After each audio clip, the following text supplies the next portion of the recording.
অনেক অনেক দিন আগের কথা। এক বিশাল ঘন জঙ্গলে বাস করত এক ভয়ঙ্কর সিংহ। সে ছিল বনের রাজা। তার এক গর্জনেই পুরো জঙ্গল কেঁপে উঠত। কিন্তু সিংহটি ছিল খুবই নিষ্ঠুর। সে প্রতিদিন অনেক পশু শিকার করত। ক্ষুধা না থাকলেও সে পশুদের মেরে ফেলত। বনের প্রাণীরা খুব আতঙ্কে দিন কাটাত। বনের কোনো প্রাণীই নিরাপদ ছিল না। সবাই নিজের প্রাণ নিয়ে শঙ্কিত থাকত। সিংহের এই অত্যাচারের কারণে বনের পশুর সংখ্যা দিন দিন কমতে শুরু করল। একদিন বনের সব পশুরা মিলে এক সভা করল। সেখানে এক বুদ্ধিমান ছোট্ট খরগোশও ছিল। তারা ভাবল, এভাবে চলতে থাকলে একদিন বনে কোনো প্রাণী অবশিষ্ট থাকবে না। তারা সবাই মিলে সিংহের কাছে গিয়ে একটি আপোষের প্রস্তাব দেওয়ার সিদ্ধান্ত নিল। তারা ভয়ে ভয়ে সিংহের সামনে গিয়ে দাঁড়াল। মহারাজ, আপনি এভাবে নির্বিচারে পশু মারলে একদিন আপনিও না খেয়ে মরবেন। তাহলে আমি কি খাব? তোরা কি চাস আমি না খেয়ে মরি? পশুরা প্রস্তাব দিল যে তারা প্রতিদিন সিংহের কাছে একজন করে পশু পাঠাবে। সিংহ ভাবল, এতে তো বেশ সুবিধা, কষ্ট করে আর শিকার খুঁজতে হবে না। এ কথা শুনে সিংহ অপমানে ফেটে পড়ল। আমাকে এখনই তার কাছে নিয়ে চল। প্রতিদিন সকালে পশুরা লটারির মাধ্যমে ঠিক করত আজ কার পালা। সিংহটি কুয়োর কিনারে গিয়ে উকি দিল। সে পানির ভেতর নিজের প্রতিচ্ছবি দেখতে পেল। অবশেষে লটারিতে খরগোশের নাম ওঠার পর সিংহ ক্ষুধার জ্বালায় ছটফট করতে লাগল। খরগোশের বন্ধুরা তাকে জড়িয়ে ধরে কাঁদতে লাগল। তারা ভাবছিল, এটাই বুঝি তাদের শেষ দেখা। সে রাগে হিতাহিত জ্ঞান হারিয়ে ফেলল। সে পথে ঘাস খেল এবং প্রজাপতির সাথে খেলা করল যাতে অনেক দেরি হয়ে যায়। ওদিকে দুপুর গড়িয়ে বিকেল হয়ে গেল, কিন্তু কোনো পশু এলা। সিংহ প্রচণ্ড ক্রোধার্ত। সে রাগে ফুঁসছিল। সে ভাবল, পশুরা বুঝি তাকে ধোঁকা দিচ্ছে। যদি আজ কেউ না আসে তবে আমি কাল পুরো জঙ্গল ধ্বংস করে দেব।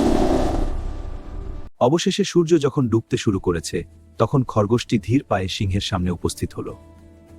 তোকে পাঠিয়েছে আমায় খাওয়ার জন্য? তোকে দিয়ে তো আমার এক দন্ত ভিজবে না। কেন এত দেরি করলি? মহারাজ, আমি সহ আরো 5 জন খরগোশ আপনার জন্য আসছিলাম। সে বাকি 5 জনকে খেয়ে ফেলেছে। আমি কোনো মতে পালিয়ে আপনার কাছে এসেছি।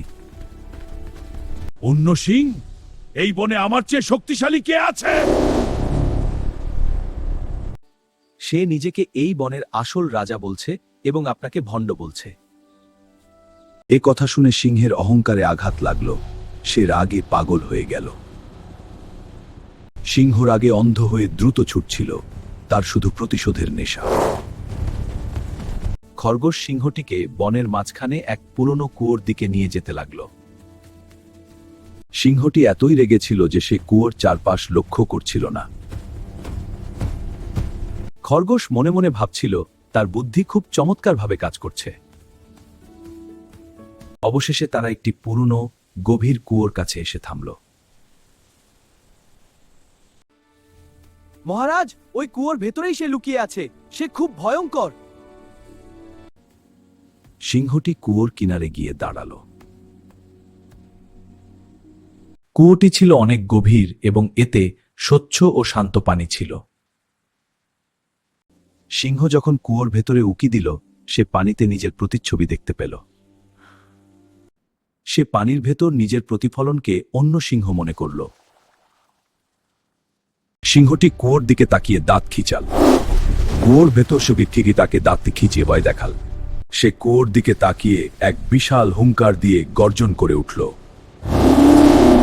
কুয়োর দেয়াল থেকে তার নিজের গর্জনের প্রতিধ্বনি ফিরে এলো। সিংহ ভাবল, ওটা অন্য সিংহের চ্যালেঞ্জ। সে ভাবল, এখনই আক্রমণ করা দরকার।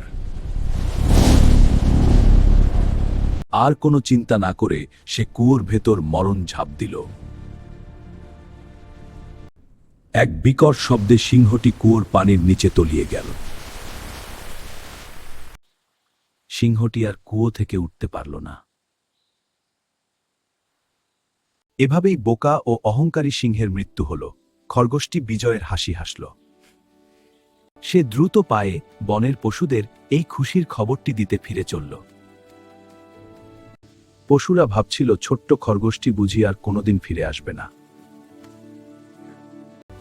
ভয়ঙ্কর সিংহ আর নেই। সে যখন জানাল যে ভয়ঙ্কর সিংহ আর নেই, সবাই প্রথমে অবাক হয়ে তাকিয়ে রইল। পশুদের বিশ্বাসই হচ্ছিল না যে তারা এখন থেকে সত্যিই স্বাধীন। খরগোশটি বিস্তারিত সব বুঝিয়ে বলল। সবাই তার বুদ্ধির তারিফ করতে লাগল। পুরো বনে আনন্দের বন্যা বয়ে গেল।